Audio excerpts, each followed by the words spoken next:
नमस्कार मित्रांनो, तू रे माझा मितवा या मालिकेच्या आजच्या भागामध्ये लावण्या ही वल्लरीचं फोनवर कौतुक करत म्हणते की खरंच मामी, तुम्ही जे काय केलं ना कम्प्लिटली अमेझिंग. आणि तुम्ही जे काही आयडिया केलीत ती कम्प्लिटली युनिक होती. खरंच मला हे कधीही सुचलं नव्हतं आणि तुमच्यामुळे हे सगळं घडलं आहे. आता जे काही घडलं आहे त्यामुळे खरंच तुम्ही खूप छान काम केलं आहे हे मी आता कन्फेस करते. त्यामुळे खरंच जे काही घडलं आहे ना ते कम्प्लिटली युनिक अँड अमेझिंग होतं. आणि त्या ईश्वरीच्या बाबतीत तुम्ही तिला जसं बाजूला केलंत ना त्यामुळे खरंच मला त्याचं खूप कौतुक वाटतंय.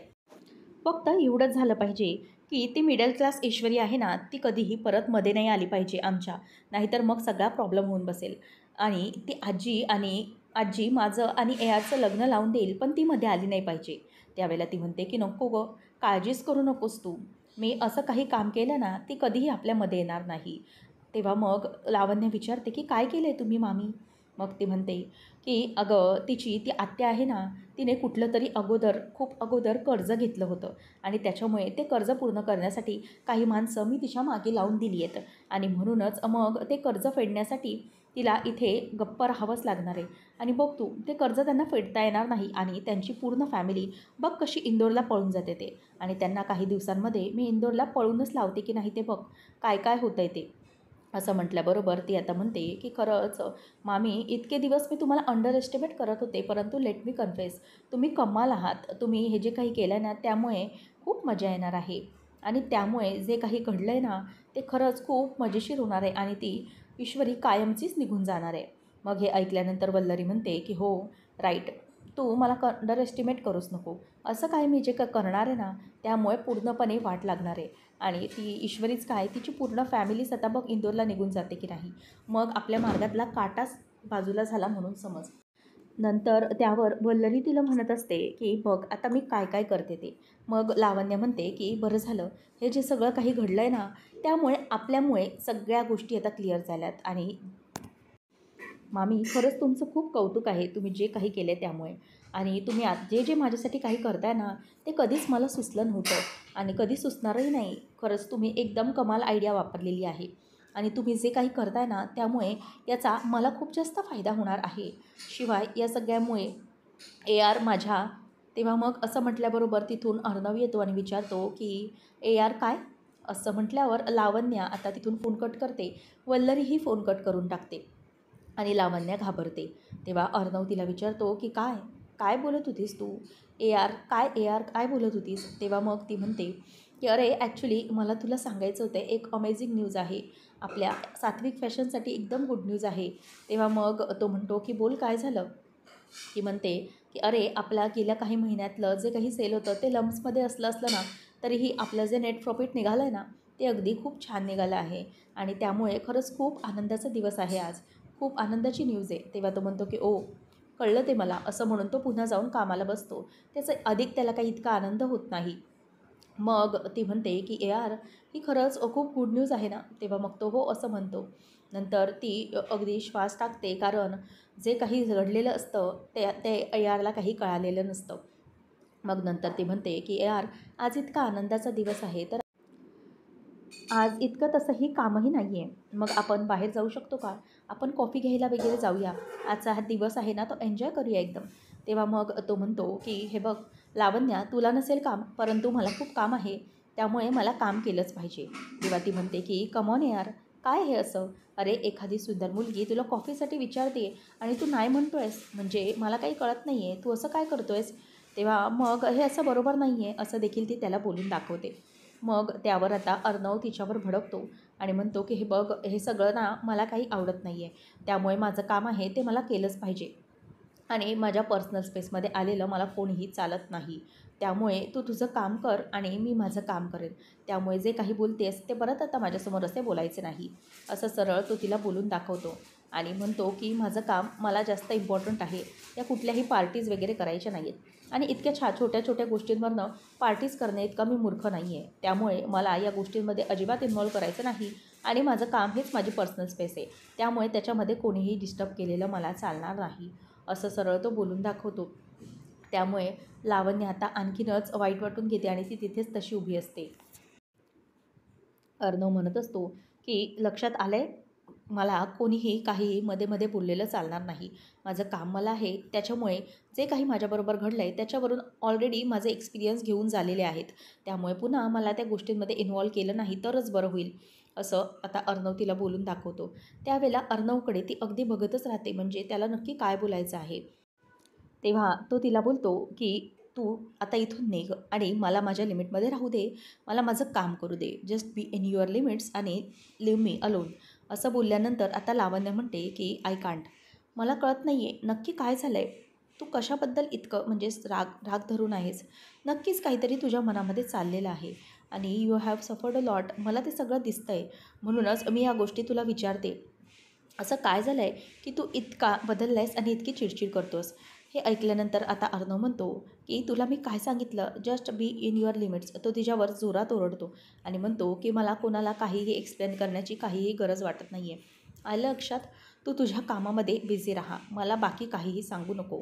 असं तो सरळ तिच्यावरती चिडतो आणि म्हणतो, की "मला कशाबद्दलही कोणाला काही एक्सप्लेन करण्याची गरज वाटत नाही आणि आता मी बदललो आहे त्याच्यामुळे नथिंग बॉदर्स मी. मला काहीच फरक पडत नाही कुठल्याही गोष्टीचा."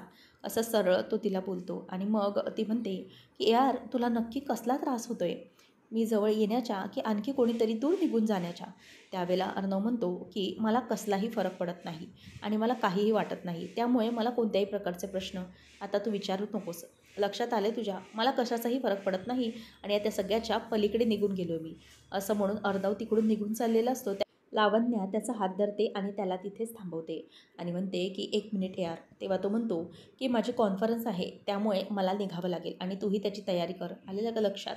तेव्हा मग लगेच ती म्हणते, की "यार तू असा का वागत आहेस? मला पहिल्यासारखा AR दिसत नाही. त्यामुळे प्लीज तू स्वतःला बदल आणि परत पहिल्यासारखा AR हो. त्यामुळे तुला जास्त त्रासही होणार नाही." त्यावेळेला मग तो म्हणतो, की "नाही, ते सगळं आता शक्य राहिलेलं नाही. काहीच पहिल्यासारखं राहिलेलं नाही आणि मी पण नाही." असं लावण्याला तो आता बोलून दाखवतो आणि त्यावेळेला तिला डोळे उघडले जातात, कारण काही प्रयत्न केला तरीही काहीही उपयोग होणार नसतो.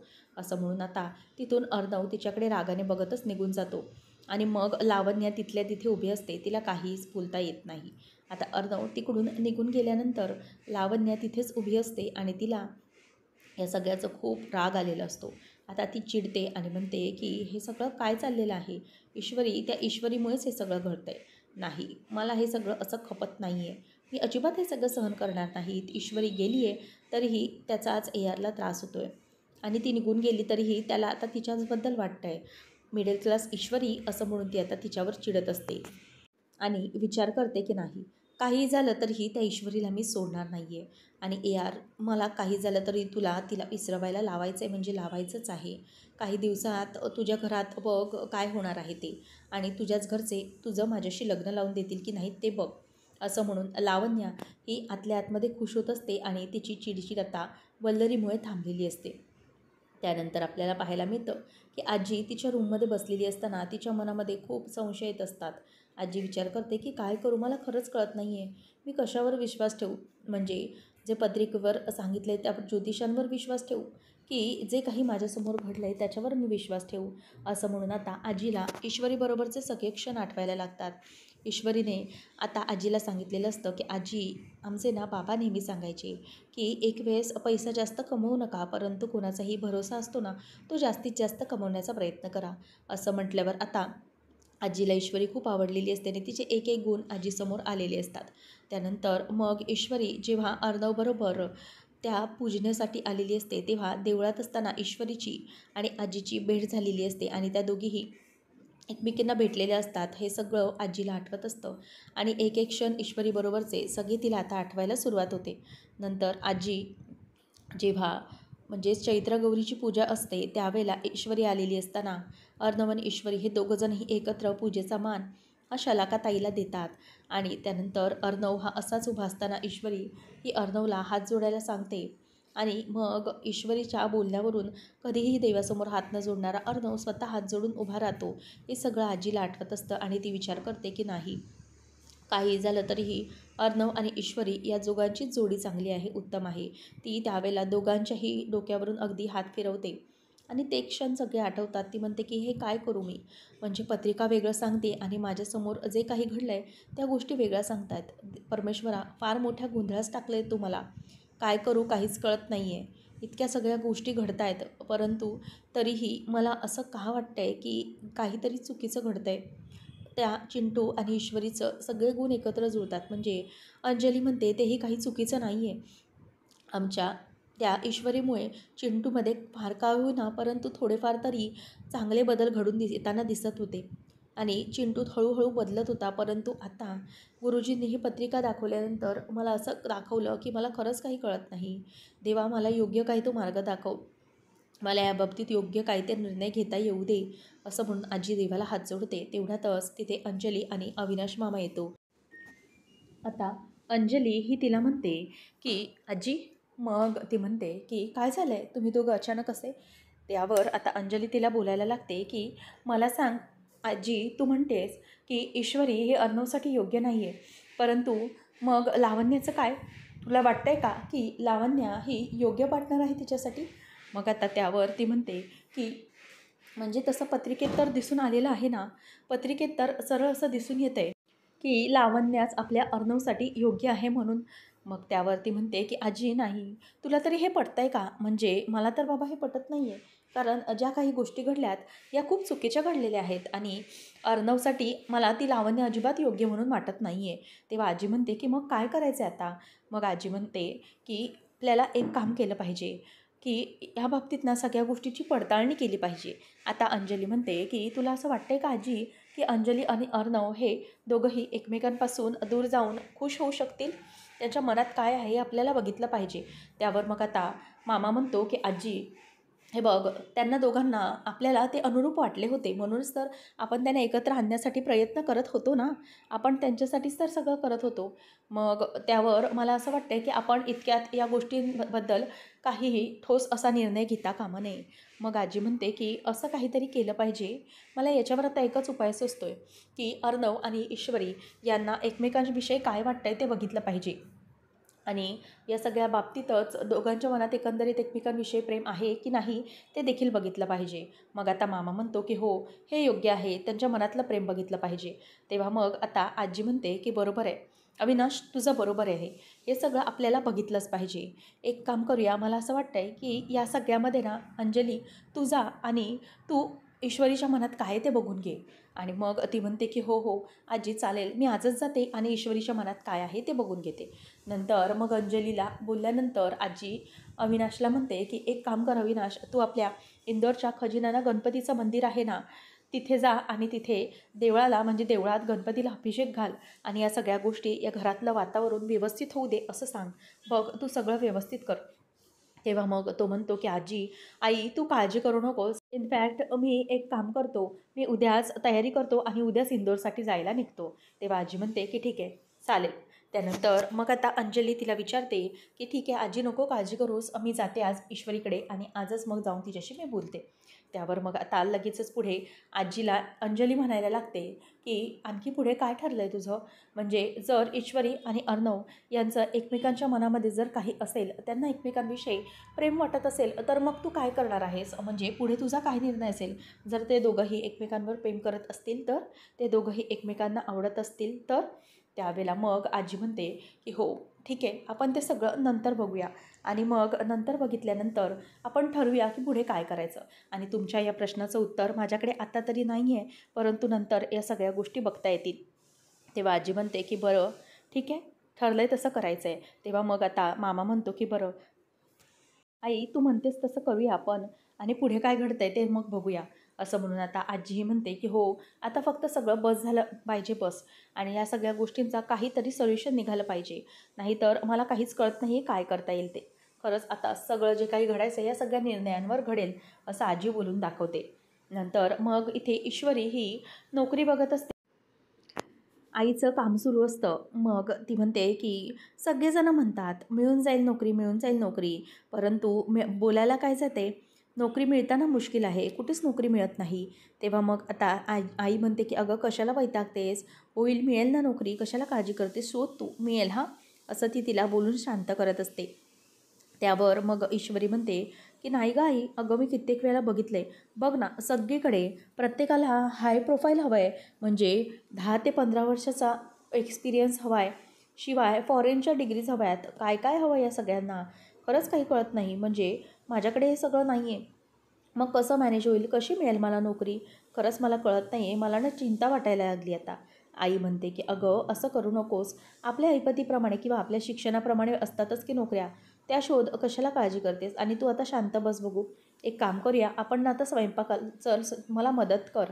आणि तशाही नम्रता साड्या वगैरे दाखवून दाखवून सेल करून थकलेल्या असतील, मग आल्यावर त्यांना आपण जेवायलाच वाढूया, भुका लागलेल्या असतील. तेवढ्यातच अंजली येते आणि मग ईश्वरी म्हणते की अरे अंजली ताई, तुम्ही या ना, या आतमध्ये या, असं म्हणून आता ती आतमध्ये येते आणि आईला नमस्कार करते. त्याशिवाय मग लगेच सुप्रिया म्हणते की नमस्कार ह्या. मग ईश्वरी म्हणते की अगं आई, या अंजली ताई आहेत अर्णव सरांची मोठी बहीण. मग हे ऐकल्यावर ती म्हणते की अच्छा, या आहेत का अंजली ताई, अच्छा नमस्कार. अहो मला ना ईश्वरी तुमच्याबद्दल नेहमी सांगत असते, तुमचं नाव असतं सतत तिच्या तोंडामध्ये, असं म्हणून ती आता खूप खुश होत असते आणि हसत असते. नंतर मग आता अंजली म्हणते की हो, मला चिंटूने पण तुमच्याबद्दल खूप सांगितलेलं आहे, खूप छान गप्पा मारता तुम्ही, हेही सांगितलेलं आहे. मग नंतर आता ईश्वरी म्हणते की अंजली ताई, तुम्ही इथे अचानक. त्यावर अंजली म्हणते की अगं इथे माझं जवळपासच काम होतं, आजीने सांगितलं की अगं तू इथेच जवळपास राहतेस म्हणून मी आले आणि पत्ता शोधला, खरं तर तुझा फोन लागत नव्हता म्हणून मी नम्रताला पत्ता विचारला.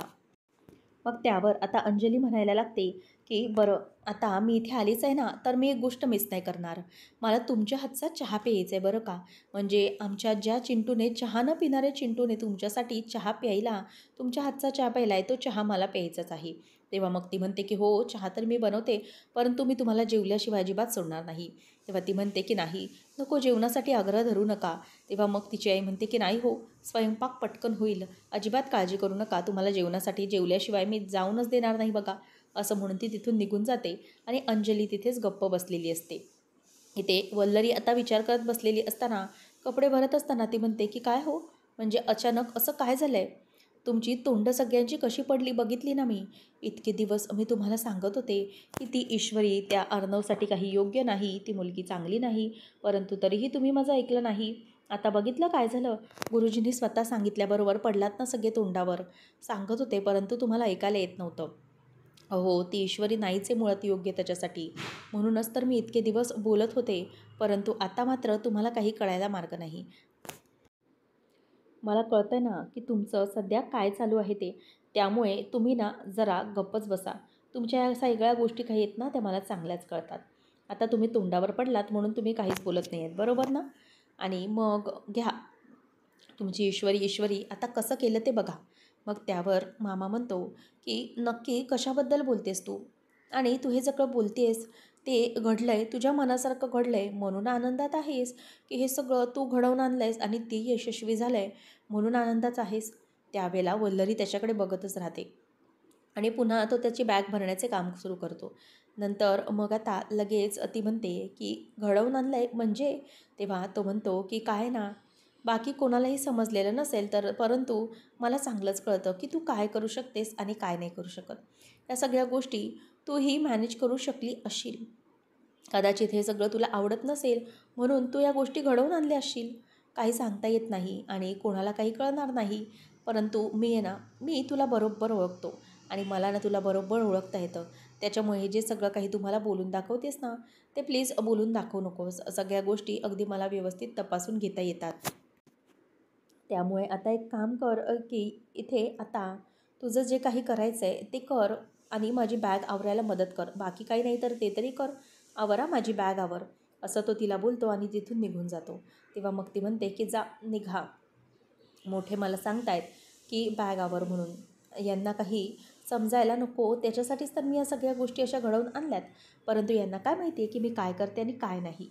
आणि जर यांना समजलं तरीही हे काय करणार आहेत म्हणा, कोणाला काय सांगू शकणार आहेत.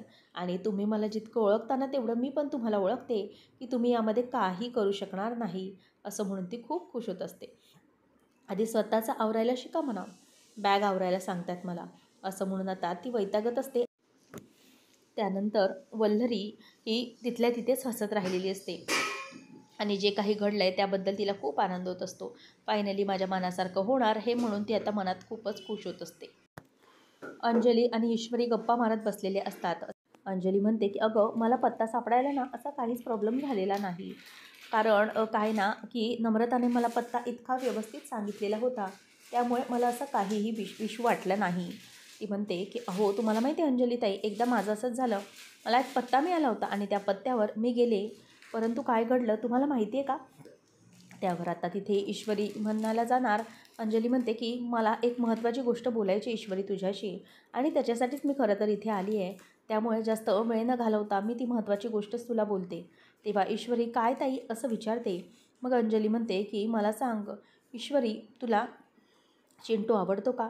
म्हणजे लग्नाबद्दल विचार करतो आम्ही तुमच्या, त्यामुळे मी तुला विचारते. घाई आहे, तू प्लीज आन्सर दे तुझं. तुला आवडतो का चिंटू? तुला कसा वाटतो अर्णव? असं ती तिला विचारते. त्यावेळेला मग ईश्वरीला ती म्हणते की तसं अर्णव सर मला आवडतात. असं म्हटल्याबरोबर आता ईश्वरी ही अंजलीला म्हणते की ताई अहो कुठे हरवलात तुम्ही? त्यानंतर ती म्हणत असते की काय नाही, तू बोल ना. मग ती म्हणते की तुम्ही लग्नाचं काय बोलताय? मग ती म्हणते की जाऊ दे, मी तुम्हाला तो पुढचा किस्सा सांगते. असं म्हणून ती पुढच्या गोष्टी बोलायला सुरुवात करते. परंतु अंजली पुन्हा तिथेच थबकलेली असते, कारण तिचं काहीही ईश्वरीला विचारून झालेलं नसतं. त्या दोघींच्या तशा गप्पाच फक्त रंगलेले असतात. आता अर्णव हा ऑफिसमधून निघालेला असतो. तो खूप डिस्टर्ब असतो. लावण्याने त्याला मुद्दाम छेडल्यामुळे त्याला खूप त्याचा त्रास होत असतो. आणि जेव्हा ईश्वरी आणि अर्णव दोघंजणही उरणच्या जंगलात अडकलेले असताना ईश्वरीने अर्णवची घेतलेली काळजी त्याला आठवत असते. तिथे जंगलामध्येच ईश्वरीने त्याला अन्न आणून देऊन भरवलेलं असतं. शिवाय त्याला पुढच्या गोष्टी सगळ्या आठवत असतात. म्हणजे ईश्वरीने तिथे पाणी नसतानाही तहान लागलेली असताना पानांच्या साहाय्याने अर्णवला ओंजळ बनवून पाणी आणून दिलेलं असतं आणि ते पाणी अर्णव प्यायलेला असतो. आता ह्या सगळ्या गोष्टी तिला आठवत असताना जेव्हा ती कायमची इंदोरला निघून चाललेली असते, तेव्हा ईश्वरी ही अर्णवला म्हणते की सर त्यात काय होणार आहे? म्हणजे एवढ्या मोठ्या मुंबईमधून आम्ही जर 3 माणसं ही निघून गेले तर नक्की नक्की काही होणार आहे का? माणसांची गर्दी थोडीच कमी होणार आहे. असं ती आता बोलून दाखवते आणि या सगळ्या गोष्टी अर्णवला एक एक आठवत असतात. आणि ईश्वरी जेव्हा गाडीत बसायला चाललेली असते, हे सगळं आता एक एक करून अर्णवला आठवत असतं. आणि नंतर ज्या गोष्टी घडत असतात त्यावेळेला त्याला त्या गोष्टींचा सगळा त्रास व्हायला लागलेला असतो. ईश्वरी गाडीत बसते आणि निघून जात असते, हे सगळं आठवतं. आणि तो स्वतःलाच म्हणत असतो की हे सगळं माझं काय चाललं आहे? मी या सगळ्या गोष्टी सारख्या सारख्या का आठवतोय? मी सिंदूर आता निघून गेली आहे, परंतु त्याच गोष्टींचा मला तितका का त्रास होतोय? मी का अस्वस्थ होतोय मनातून? माझी मनाला या गोष्टी का बरं लागल्या जात आहेत? असं म्हणून आता तो खूपच डिस्टर्ब होत असतो. पुढच्या भागामध्ये आपण पाहणार आहोत की ईश्वरी अर्णवला कॉल करते आणि म्हणते की सर कुठे आहात तुम्ही? तुमचा काही कॉन्टॅक्टच होत नाही आहे. आहात कुठे तुम्ही? असं म्हणून आता ती त्याला विचारत असते. त्याच वेळेला अर्णव म्हणतो की का? म्हणजे तुला हे सगळं काय करायचं आहे? आणि तू कुठे आहेस? आणि तू कुठून बोलतेस माझ्याशी? तुला हे सगळं कसं कळलं? तेव्हा ती म्हणते की अहोच अर्णव सर, मी इथेच आहे. अंजलीताई माझ्याकडे आल्या होत्या आणि म्हणूनच त्या तुम्हाला प्रयत्न करत होत्या कॉल लावण्याचा. कुठे आहात नेमक्या तुम्ही? तेव्हा मग तो म्हणतो की मला सांग की तू कुठे आहेस आता? ती म्हणते की मी इथेच आहे, घरी आहे माझ्या. अंजलीताई माझ्या इथे आत्याच्या घरीच आल्या होत्या. तो म्हणतो की तू गेली नाही आहेस? ईश्वरी म्हणते की नाही अर्णव सर, आम्ही नाही गेलो. एका एमर्जन्सीमुळे आमचं जाणं कॅन्सल झालं. तेव्हा अर्णव म्हणतो की तू इथून गेली नाही आहेस, तरीही तुला मला कळवावंसं वाटलं नाही एक फोन पण करून? काहीही सांगायचं तुला कळावंसं वाटलं नाही का? तेव्हा ईश्वरी त्याला म्हणते की अर्णव सर, मला तुम्ही सांगा, एक तरी कारण मला सांगा तुम्ही, की मी तुम्हाला का कळवायचं होतं? म्हणजे फोन करून तुम्हाला मी का कळवायचं होतं? मला तुम्ही यातलं आता एक तरी कारण सांगा. असं ईश्वरी आता अर्णवला विचारते. त्यामुळे अर्णव तिथल्या तिथे गडबडतो. आता काय त्याला उत्तर द्यायचं हे त्याला काहीच समजत नाही. तो तिथल्या तिथे आता गप्प उभा असतो. नंतर लावण्या ही फोनवर बोलत असते की मामी आता ना बघाच तुम्ही मी काय करते ते. इतकी अशी घरी येते आणि अशी सगळ्यांबरोबर वागते आणि अशी सगळ्यांना इम्प्रेस करते ना, की सगळ्यांनी तोंडच बंद करून टाकली पाहिजेत. सगळेजणं कोणीच काही कोणाला बोलताना आलं पाहिजे नाही. आणि प्रत्येकाला इम्प्रेस केल्यामुळे आजी लगेचच ARला माझ्याशी लग्न लावण्यासाठी तयार करते की नाही ते बघा. अशी इम्प्रेशन पाडते त्यांच्यावर की बस सगळेजण अगदी एकदम आऊट होऊन जातील. तेव्हा लावण्य म्हणते की येस, तू ये मग आपण बघूया, खरंच कमाल घडवून आणूया. असं म्हणून दोघी खुश होत असतात. आता या सगळ्या गोष्टींमध्ये ईश्वरी आणि अर्णव हे दोघे कसे एकमेकांच्या जवळ येणार आणि लावण्याची ही वाट कशाप्रकारे लागणार हे पाहणं अगदी रंजकतेचं ठरणार आहे. अशाच मालिकांची अपडेट्स जाणून घेण्यासाठी आजच आपल्या चॅनलला सबस्क्राईब नक्कीच करा. धन्यवाद.